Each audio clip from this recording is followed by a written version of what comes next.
Hi friends, welcome to Sri Shakti 777 YouTube channel. Friends, ఇలాంటి మరిన్ని videos మీకు కావాలనుకుంటే తప్పకుండా ఈ ఛానల్ని సబ్స్క్రైబ్ చేసుకోండి. ఈ వీడియో మీకు నచ్చినట్లయితే తప్పకుండా లైక్ చేయండి. ఆల్దో, ఈవెన్ దో ఈ మూడింటికి అర్థం ఒకటే అండి. అయినప్పటికీ. Although he went to America, he could not learn English. అతడు అమెరికా వెళ్ళినప్పటికీ అతడు ఇంగ్లీష్ నేర్చుకోలేకపోయాడు.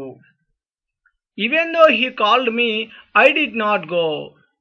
అతడు నన్ను పిలిచినప్పటికీ నేను వెళ్ళలేదు.